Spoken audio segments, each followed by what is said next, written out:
Welcome back to Games Revealed. I'm James and also Brink, and we are one. Today I want to talk about a little device that started their Kickstarter not too long ago. This is not fully still news, but I wanted to talk about it and give you my perspective on the AYANEO 2, the AYANEO Geek, and mix it in there with the AYANEO Air, as that is something I have and have played, and kind of give my thoughts on why I don't think this is as killer of a device as I'd want, but I still think it's worth getting, and I do think it's much better, at least on paper, than the Air. So, before we get into it, make sure to like, subscribe, bash that bell with your crowbar. Now, let's go to field trip mode and look at this Indiegogo. Now, the last time I did something like this was the GBD Win Max 2.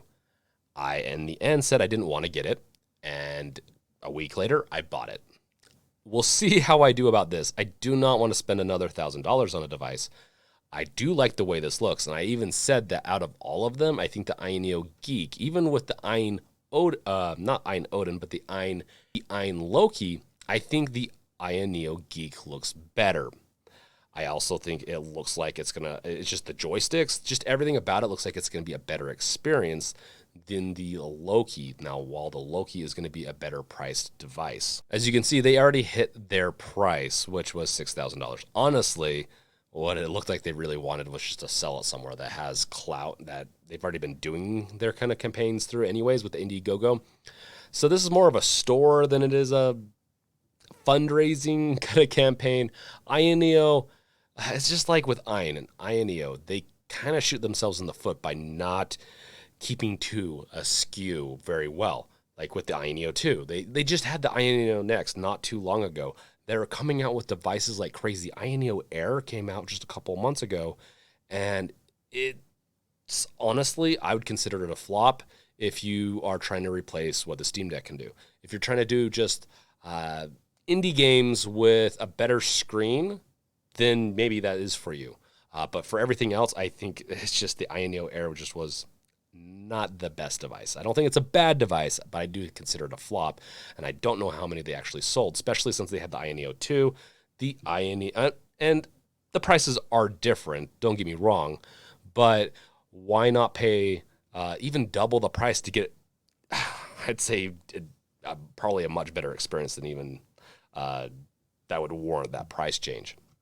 Now, if we look through this, they have 16 gig, 16 gig RAM, 512 gigabyte NVMe drive, options up to 32 gigabyte RAM, 2 terabyte drive. And the coolest thing about the AYANEO Air 2 Geek is that it has a 2280 NVMe drive, so it can go up to 2 terabytes. And it's awesome. Honestly, like the Steam Deck should have had this. It has a much smaller 2230 drive bay, and it prevents you going a little higher into these spaces. Now, that it says delivery time is going to be end of December, middle of January, depending on the AYANEO 2 or the AYANEO Geek. Now, if we go looking through all these, like you can see it goes up to $1,300. You start out at about $850 right here with the AYANEO Geek, and it goes all the way up to $1,349. It's interesting because it's all the same APU, the 6800U, and it has pretty much, from my understanding, most of, if not all, the same features. It is an all-glass front, which it feels better, I think, and it's like the iPhone, but it's more susceptible to breaking the glass. So if a reverb happens, it's just more likely to crack throughout the whole thing. If there's replacement glass, that's not too big of a deal, but having full glass is nice as a kind of a premium thing, but as a useless feature, really, it can cause some issues. Now, the master controller, I mean, I don't even know what that means here, but it will be interesting to see how this controller compares. It looks better than the AYANEO Air, with the exception of these buttons that are on it right here. I don't like these buttons. They look very similar to the AYANEO Air. They're just too small. I just don't like them. I like the Steam Deck's almost full, if not full, buttons right over here. It feels like an Xbox. Honestly, the Steam Deck feels like an Xbox controller, and I like my Xbox controller stuff. The AYANEO Geek and 2, while better than the Air, still lend to a smaller design, which is fine. It is a smaller device. I get it. One of my favorite looking devices actually out of these next gen stuff, but looks aren't everything. The deck it's not my favorite looking device, but I think it's the best device in the sense of an all-around experience. Don't have this in my hands yet. Maybe I will get one. I don't know. So we'll see from there. Now, the cool thing about this is that it has a 7-inch, which flat out already is a big plus for this. I love the Steam Deck 7-inch. I think anything less for this type of device, it just doesn't work for me. I have a phone. If it's less than that, I can pocket and pull out and play little games on the go. If I really want a true powerhouse that I can visually see, the Steam Deck size 7 inches is where it's at. Also, this is has no bezel folded, so it's bezel-less. It honestly, I like that. I really like that. It lends a little bit more to minor taps and cracking of the screen. I just had something similar on a monitor happen where it's a little less, it has a lot less bezel. It's a little bit more susceptible to breakage. So be a little bit more careful with this type of design, but honestly, it's pretty cool. It's really nice. The least amount of bezel, the nicer it's just gonna be nice, but it's portable. So hopefully it's durable along with that, as you just don't want to accidentally set it down somewhere and just crack the screen. Also, you can see the vent right here. I love that the vent is quite a bit bigger, so hopefully you can get quite a bit more air out. It sounds like the fan is able to handle its wattage. The watts supported is quite high for this type of device. If we scroll down, you can see it playing Horizon Zero. It goes through all the different games, right? Which we've seen benchmarks for this before in the past with the 6800U. It runs decent. This is in Windows. If we slap Steam OS on it, I do think it would run even better. Horizon Zero Dawn at 800p low seems at 35 watts. This just seems a little too high and not enough performance gains as opposed to the Steam OS's version, which does pretty decent from my understanding and from my playthrough. I haven't playing of it. I haven't played through the whole thing on the Steam Deck. Then you have, we'll go through a bunch of different ones. Plays Modern Warfare 2, which is, that's a huge plus.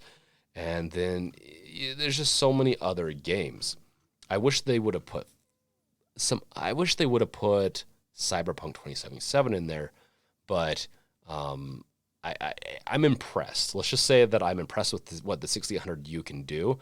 I'm really excited what the next gen or two can do, though, as we still see a lot of these games being played on low at like an 800p, but it's hitting that 35 watt, which is pretty high. We'll see how the battery life will be on this device. It's a pretty solid looking device. It's a little thick, but it's not like the Steam Deck technically isn't either. This does look more ergonomical, except for the edge that I've talked about before. I really want to try to get one of these in my hands. But this ergonomic design on the back is like the Air's. This is bigger. The Air was just a little too small, but it still felt good. I could imagine this having almost a perfect fill with this type of ergonomics. And so I'm really interested to see how this goes, including the speaker, which is right here. As we get going a little bit further, they have some pretty interesting, they have designs, white, black, whatever. I'm not as concerned about that. I think it's cool that you have options. They do have this fingerprint scanner right here that's supposed to be instant on almost. So you click it, it will scan your finger and log you in automatically. It's both adds security and makes it easy to awaken. I will say from the AYANEO Air, if it's anything like that one, it's garbage. Like it's garbage. Like I really hope they fixed it from that, because it'd take me a tap or two. When it does work, it's pretty nice, but sometimes I couldn't get it to wake up right away or at all without restarting the device. Could have been my device, but honestly, it felt like it was more of just an unfinished feature on the AYANEO Air. Now, this is coming out a couple months after the AYANEO Air, but being a developer, 4 months, 5 months, for some of these bugs, I'm not very hopeful, but we'll see. I still will give benefit of the doubt, and I really want to get one in my hands to actually, tell you what it's like, but we'll see if I can get one. The joystick has the nice Hall joystick that allows for, no drifting, no dead zone, high accuracy, long battery life, which I don't even know if that's actually a thing on this type of device. I know that I installed some Halls on this. I like it. I like it on the Steam Deck. I've noticed a little bit better precision, but beyond that, I'm not the biggest precision kind of person. So in the sense of like, did I notice a huge difference? No, not really. I wouldn't recommend someone that doesn't care to switch their joysticks out. But if you want to have a fun project, then do it. It's cool that it's starting to be included, and I do think most devices should have this because it also helps with wear. So as you continue to use it over its lifespan, it still will keep the no drift, the no dead zone kind of thing going on, unlike the Nintendo Switch, which I feel like after 20 hours of playing on that thing, it's going to break. Then they have this once again, I don't know if it's gimmicky or not. I want to see. I do like these types of features. The professional audio vibration system, game vibration feedback touches the heart. I don't know if the Air had this or not. I felt like it did. It had this weird audio and vibrating piece that just was honestly kind of bizarre. I didn't actually like it, but I'm kind of curious if that was like a precursor to this or how this works. It just made it really weird, but I could imagine it being pretty good if done right. So hopefully this is a newer version, the one I experienced, which I don't, once again, that's one of the features I don't remember seeing, but I experienced something weird on it. As the gyroscopes, just like it's going to have a lot of the same features as a lot of the past devices, which is the gyroscopes, which is kind of funny that they're tilting and all that as they look through their menu, which with their software, which is not actually that great. The 6800U is a Zen 3.4, 3 Plus. Then it has an RDNA 2. It's the next gen from the Steam Deck's version, essentially, which is allowing it to have about 20-30% increase in performance, which is nice. And it has 8 cores. I think the 8 cores kind of, for a game, I think maybe 6 cores would have been better for a gaming device, but maybe 8 cores. I know the Unreal 5 engine is a little bit more demanding on the CPU, so we'll see how that plays out with something like this.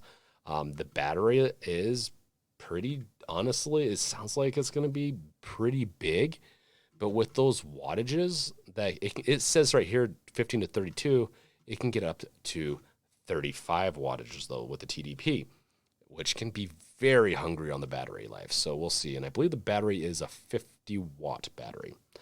And along with that, it also indicates that it has, a better fan. But I feel like every one of these devices always says that. This is the bread and butter of this type of device.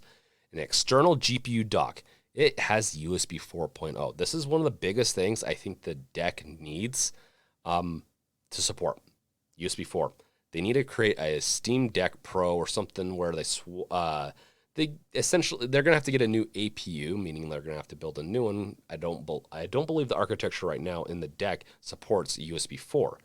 I could be wrong on that, but they need to support USB 4 in the future.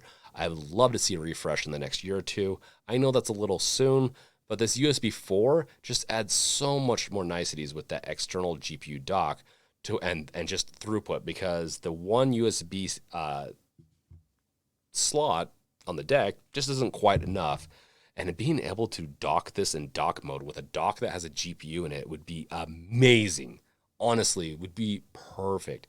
If it wouldn't be for the price, because we know it'd be a little pricey, it would be the perfect console killer. With that, you have, like I said, fingerprint, touch wake up function.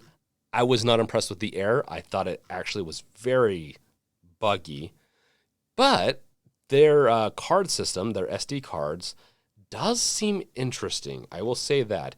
It claims somewhere in here that it has 300 megabytes a second read. I believe it says speed can reach whatever. I believe that's a read, which is really interesting. I like that. I want to know what the write is, though. I highly doubt it's 300 both, but that's an interesting one. That's a huge plus. The 2280 is a huge plus. The USB 4 is a huge plus to all this. Wi-Fi 6, of course, everything else in here, it's pretty standard, I feel like, on these devices and what you'll see in the future. The dual microphones, the sound pickup plus noise reduction. I mean, that sounds like what a mic does, or a mic should do on a device. So I don't know if it's going to do anything fancy. They just throwing out jargon and marketing words. The 50-watt battery capacity is honestly very interesting. I believe the deck has a 40-watt battery life or capacity. And so I'm curious the comparison, because if you're running this at 35, I know it says 32 and I've already mentioned this. If you're running at 35, how well does this actually run and how long will it run for? Now, like, this looks a lot like the Steam Deck's fan. I think it's going to be a little bit bigger, maybe. Definitely has a bigger exhaust, and it says it's able to support 35 watt. At what noise level will this sound like, though? I'm able to put noise canceling headphones. Yes, I'm, saying screw you to people around me, but I'm curious about this one. As we scroll through this, like, there's definitely a lot of the same info jargon and all that. But we're getting to the IS space and the AYANEO OS. I still haven't seen the AYANEO OS, and the IS space is kind of garbage. I've tried to sugarcoat it in the past a little bit. It's really buggy, and I've mentioned this before. 4 months for this type of thing with the software, I don't know if it's going to be enough time to fix the bugs I saw. A lot of resizing issues, a lot of just laggy issues that just could have been, I don't know. It just doesn't feel like from the ground up it was built right. The IS space just was not impressive to me. I think you do better just running Steam or the native clients while not being very conducive to the screen size. At least you have a better experience. Or you just use SteamOS. Now, if you need Windows, for your games, which I understand, like getting a device like this, it's nice to have the Windows on it so you can play some of those Windows-only games that are online, right? But SteamOS is definitely the one that I'm really interested on something like this. It's going to go through and try to sell it and all that. And it's cool, but I just don't know. Now, with the AYANEO OS, I have a feeling, I don't know, I just feel like this is built on top of what Steam and what Valve's been trying to do, and it potentially is even, this is honestly a hot take, I just don't know if it's stealing a lot of it, and they even say completely independent intellectual property rights and interface design and interactive operation. Yeah, if they're creating an interface like this, it's going to be copyrighted. Anytime anyone makes a UI, it's typically copyrighted. So, like, it's just, once again, jargon, and it's not even great marketing. And the way that they did this whole text is just, I don't mean to criticize the business marketing side of things. It's just special. It doesn't sound like it's potentially going to be SteamOS with their own flavor over it. We'll see, though. Not very impressed so far with what I've read. So, like, continuing through, you're going to see some of these designs, which honestly, I don't dig these. I don't even get what these are. Kind of a weird design. I don't get it. Maybe I'm too old now. I don't know. I mean, some of the coloring I think is kind of cool. Some of the art is kind of like, it's interesting. I think it does well. I would never own this. And it's interesting that they would have something like that. They have their retro. They have a lot of different, you go through and it has a lot of different options, right? They can't be just happy with one or two options with colors and all that. I mean, I do like having multiple options with colors, but it's just like the AYANEO. It's like the AYANEO 2, the AYANEO Geek. They probably could have just had the same name. But obviously, you can see some of the differences. They have the gyroscope, handheld, dual gyroscope, body gyroscope. Then you have the vibration motor. Then, even the handle. Like, it definitely looks like the AYANEO 2 is better while only being $200 more. They could have just met in the middle and made one of these devices and made it like $100 cheaper, or removed a feature or two and just melded it together and kept it simple. It's complex. It's going to confuse people. I think people will buy it still. I just don't think any of these devices are going to do nearly as well as the Steam Deck. I mean, brand awareness, also knowing that is if your device breaks, are they going to support it? Because they move on pretty quick. There's a lot of issues, but it is still being innovative. It adds a couple extra features that the deck does not have. I do think the 1200p screen is interesting, honestly. I honestly like seeing that. I'd like to see the Steam Deck do something like that. And it's partially too because media consuming some other pieces just looks a little nicer with that.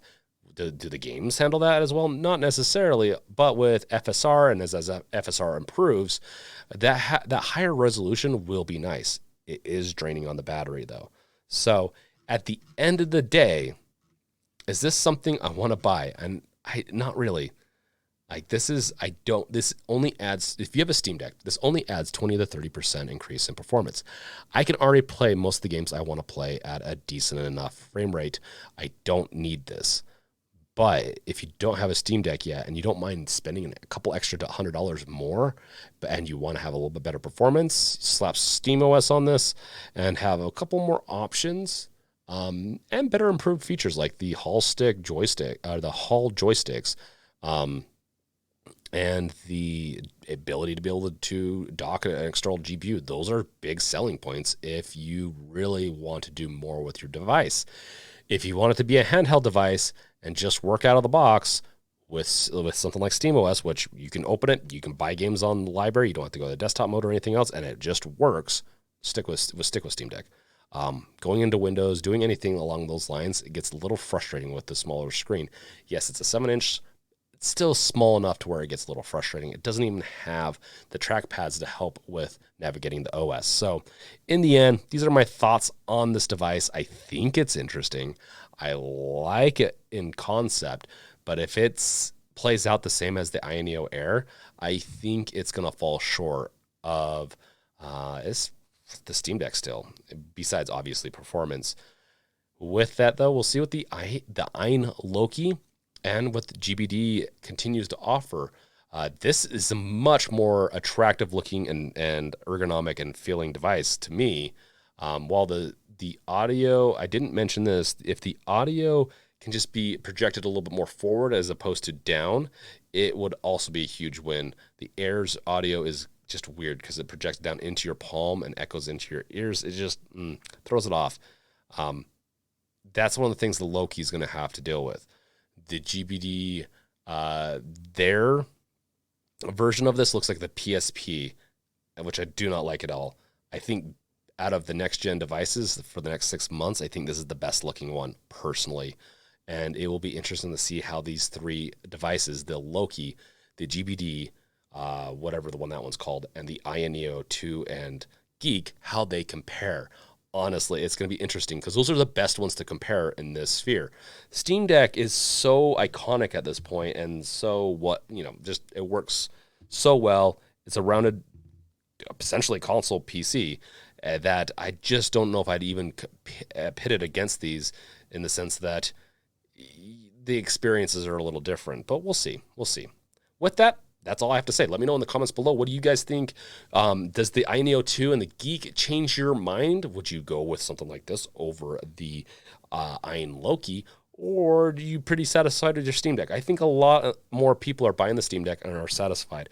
I think the concern 6 months ago was maybe I should get something like this AYANEO 2 as opposed to getting the Steam Deck because I can't get a Steam Deck right away. Now you can. There, you can get one right off the shelf of Steam store. But performance-wise, lifespan with that external GPU might be kind of cool with this AYANEO 2 and Geek. So let me know in the comments. Also, check out the description, all the goodies in there, including accessories, what else I have in there. I have a ton of stuff. And then also check out my videos. And have a good day. Later. Peace out.